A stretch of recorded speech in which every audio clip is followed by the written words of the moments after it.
نبی مکرم صلی اللہ علیہ وسلم کی ذات بابرکات کی اس میں مدح سرائی بھی ہے، آپ کا سراپا بھی اس میں بیان ہوا ہے۔ پھر وہ بات کہ میں جہاں رات کو میں تھا، جو وہ جگہ تھی وہ پتہ نہیں کہ کون سی جگہ تھی، اور یہ سارے کا سارا منظر ہے۔ اور حضرت امیر خسرو بہت ہی عاشق اور بہت ہی اللہ کے برگزیدہ بندوں میں سے، کہنے کو شعراء میں سے ہے، لیکن بہت ہی پہنچی ہوئی شخصیت اور بہت ہی پہنچے ہوئے لوگوں میں سے۔ اللہ تعالیٰ ان کی قبر کو نور سے بھر دے، اور جو ان کی اپنے شیخ سے محبت ہے، اللہ ہمیں اس کا بھی کچھ ہی حصہ ہمیں بھی عطا فرمائے۔ اعوذ باللہ من الشیطان الرجیم، بسم اللہ الرحمن الرحیم، الحمدللہ رب العالمین، والصلاة والسلام علی سید الانبیاء والمرسلین، اما بعد، اعوذ باللہ من الشیطان الرجیم، بسم اللہ الرحمن الرحیم۔ الحج اشہر معلومات، صدق اللہ العظیم۔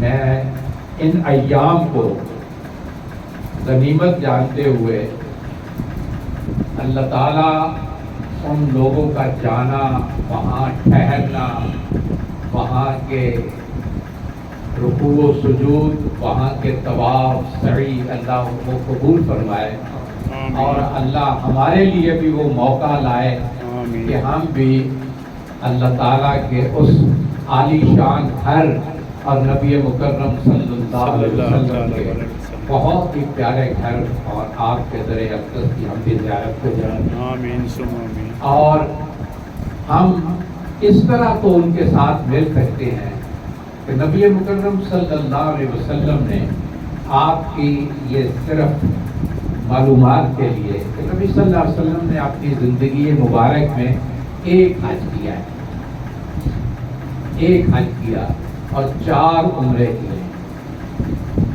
حج آپ کا جو ہے وہ 10 ہجری میں ہوا۔ اللہ تعالیٰ نے یہ جو ایام میں حج ہیں، ان کو بہت پہلے زمانہ جاہلیت اور جہاں سے یہ کائنات شروع ہوا ہے اور بیت اللہ اور حج کا یہ سلسلہ شروع ہوا ہے، انہی دنوں سے یہ جو 4 مہینے ہیں ان کو حرمت کے مہینے قرار دیے، تاکہ ان مہینوں میں نہ جنگ و جدل ہو، نہ کسی سے چھینا جھپٹی ہو، اور نہ ہی کسی کے ساتھ گالم گلوچ ہو۔ یہ قرآن کہتا ہے کہ جب آپ حج پہ جائیں، فلا رفث ولا فسوق ولا جدال فی الحج، تو یہ ساری چیزیں، جھگڑے، گالی گلوچ، چھینا جھپٹی، اس کی نوبت نہیں آنی چاہیے۔ بہرحال نبی صلی اللہ علیہ وسلم کا حج جو ہے، آج ہم اس کو ہی دیکھتے ہیں۔ آپ 26 ذی القعدہ کو مدینہ شریف سے چلتے ہیں۔ ذی القعدہ اور ذی الحج 2 جڑواں مہینے ہیں۔ 26 کو چلتے ہیں، اگلے دن ظہر تک آپ ذوالحلیفہ میں قیام پذیر رہتے ہیں۔ وہاں سے آپ ارادہ فرماتے ہیں، اللہم لبیک بعمرۃ وحج، یہ آپ نے نیت فرمائی، اور وہاں سے آپ نے حج شروع کر دیا اور سفر شروع کیا۔ یہ میقات ہے جو مدینہ شریف سے مکہ کو آتے ہیں، ان کا میقات ذوالحلیفہ ہے، وہاں سے احرام باندھتے ہیں۔ تو نبی مکرم صلی اللہ علیہ وسلم نے وہاں سے احرام باندھا اور ارادہ فرمایا۔ حج کی 3 قسمیں اور حالتیں آپ کے ذہن میں ہونی چاہیے۔ ایک ہے حج افراد جو مکہ کے لوگ کرتے ہیں، ایک ہے حج تمتع جو اس میں عمرہ بھی ہے، اس کے بعد احرام کھول دیتے ہیں، پھر حج کا احرام باندھتے ہیں۔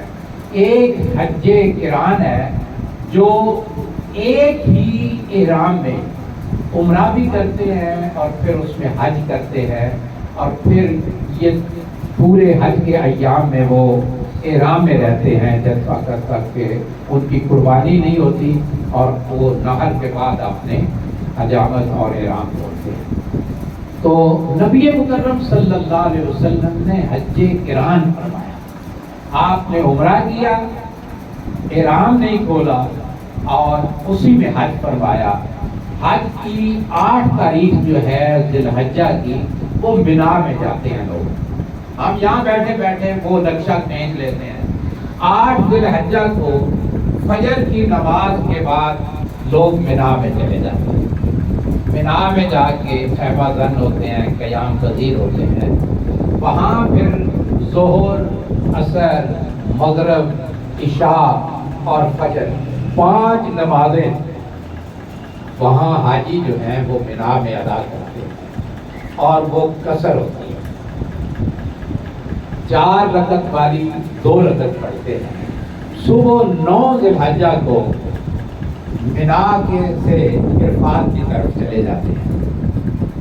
عرفات میں حضور اقدس صلی اللہ علیہ وسلم جب تشریف لے گئے تو آپ کا خیمہ اور آپ کا قبہ جو ہے وہ وادی نمرہ کے پاس, جہاں آج مسجد نمرہ ہے, وہاں آپ کا قبہ, جہاں آپ نے استراحت فرمائی, وہاں جا کے آپ نے آرام فرمایا اور ظہر تک وہیں آپ قیام پذیر رہے. ظہر کے بعد آپ نے وہ خطبہ, وہ وادی ارنا ہے یا ارنا ہے, وہاں آپ نے وہ خطبہ ارشاد فرمایا جسے حجۃ الوداع کا خطبہ کہتے ہیں. اور وہ چارٹر آف ورلڈ اور چارٹر آف ہیومینٹی اور چارٹر انسانیت کا ایک چارٹر دیا, اور جس میں آپ نے وہ آپ کے وہ کمال کے خطبات کے تمام کی, آپ نے جو سب سے پہلا خطبے کا پہلا حصہ جو ہے وہ اللہ تعالیٰ کی وحدانیت اور توحید ہے اور شرک سے بیزاری ہے, اور آپ کے اور اسی میں اللہ تعالیٰ کے احکامات جنہیں حقوق اللہ کہا جاتا ہے ان کا ذکر فرما دیا. آپ کے اسی خطبے کا دوسرا حصہ جو ہے وہ حقوق العباد ہے. تمام انسانیت کو اللہ تعالیٰ کے حکم سے نبی مکرم صلی اللہ علیہ وسلم نے فرمایا کہ تمام لوگ, ان کا خون, ان کا مال, ان کی عزت تکریم جو ہے وہ بیت اللہ کے برابر بلکہ بیت اللہ سے بھی بڑھ کر ہے. اس لیے تمام کے تمام لوگ انسانیت میں اور انسان ہونے کے ناطے برابر ہیں. کسی گورے کو کالے پر کوئی فوقیت نہیں, کسی امیر کو غریب پر کوئی فوقیت نہیں. صرف فوقیت ہے تو ان اکرمکم عند اللہ اتقاکم. اور اس میں سب سے ایک جو مدت سے ایک پسا ہوا طبقہ تھا وہ تھی عورت. اس میں عورتوں کے حقوق, میاں بیوی کے حقوق اتنے واضح کیے, کمال طریقے سے رہتی دنیا تک عورت کو وہ عزت اور احترام کا مقام عطا فرمایا. یہ عرفہ کا دن ہے, یہی یوم الحج ہے, یہ عرفہ ہی یوم الحج ہے. یہاں آپ نے جب خطبہ ارشاد فرمایا تو آپ نے ظہر اور عصر, روایت میں ہے بخاری شریف کی کہ وہاں آپ نے ظہر اور عصر کی نماز جو ہے وہ اکٹھے ادا فرمائی, اور پھر آپ نے عصر کے بعد مغرب کی نماز وہاں عرفات میں ادا نہیں فرمائی. اس میں ایک چیز جو عرفہ میں ہے وہ وہاں روزہ نہیں رکھتے. بہت مشہور حدیث اور روایت ہے کہ حضرت ام فضل رضی اللہ تعالی عنہا نے آپ کو دودھ کا پیالہ پیش کروایا. آپ کی چچی محترمہ تھی, آپ نے وہ دودھ کا پیالہ نوش فرمایا. آپ نے یہ بتا دیا کہ عرفہ میں آپ کا کوئی روزہ نہیں ہونا چاہیے. ہاں, ہم یہاں یوم عرفہ جو ہے مینا بھی اور عرفہ کا دن دونوں 8ویں اور 9ویں کا روزہ جو رکھتے ہیں تو وہ گویا 2 سال کے روزوں کے برابر اس کا اللہ تعالیٰ اجر عطا فرماتا ہے. تو نبی مکرم صلی اللہ علیہ وسلم شام مغرب کی نماز پر عرفہ سے چلے ہیں اور مزدلفہ تشریف لائے. میں یہ اس لیے یہ ترتیب کر رہا ہوں کہ ذہن میں حج آ جائے. ہم اگر وہاں نہیں ہیں تو وہاں پہنچنے اور تخیلات میں اور اپنے ارادوں سے اور اپنی گفتگو میں تو ہم حج والوں کے ساتھ ہوں.